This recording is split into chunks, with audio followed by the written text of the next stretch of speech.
වනාලි කිව්වම අපිට මතක් වෙන නම් කීපයක් තියෙනවා. කලපූට්ටුව, ඒ වගේම ආවන්තිස්ස, අබ්බෝ මේ අලි මිනිස් ගැටුම ගැන අපිට අහන්න හම්බෙලා තියෙන ඉතාම හොඳ විදිහේ කතා බහක් නේ. වගා මේ පාඩු කරනවා මේ ප්‍රශ්නෙට උත්තර හොයන්න. අලි මංකඩ කියලා අලුත් වැඩක් මේ අගෝස්තුවේදී පෙරදිනේ අලි මංකඩේදී හම්බෙන්නේ.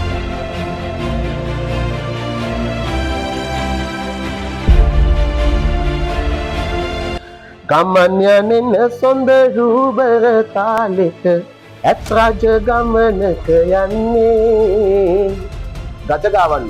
අපිට හැමදේකම පේන්න තියෙන්නේ අලි ඇත්තුත් එක්ක අපිට ඒ කාලේ ඉඳන් කොච්චර ලොකු සම්බන්ධයක් තිබ්බද කියන එක. අදටත් වනාලි කිව්වම අපිට මතක් වෙන නම් කීපයක් තියෙනවා. කලපූට්ටුව, ආවන්තිස්ස, අබ්බෝ මේ තමයි අපිට මතක් වෙන නම්. අපේ රටේ අලි ඇතුන්ට විදේශීය වශයෙන් එහෙම නැත්නම් මේ සංචාරක ක්ෂේත්‍රයේ ලොකු තැනක් තිබුණේ. ළඟකදී ඉඳන් අලි ඇතුන් එහෙම නැත්නම් අලි මිනිස් ගැටුම ගැන අපිට අහන්න හම්බෙලා තියෙන ඉතාම හොඳ විදිහේ කතා බහක් නේ. සමහර වෙලාවට අලි මැරෙනවා, සමහර වෙලාවට මිනිස්සු මැරෙනවා.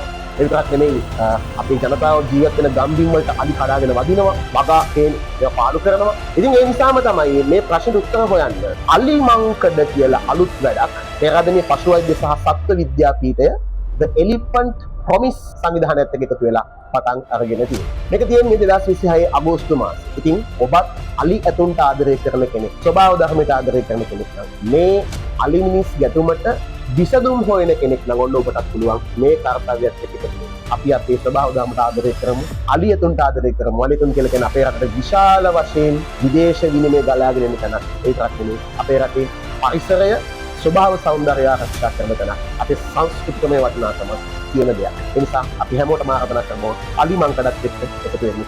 මේ අගෝස්තුවේදී පෙරදිනේ අලි මංකඩේදී හම්බෙන්නේ.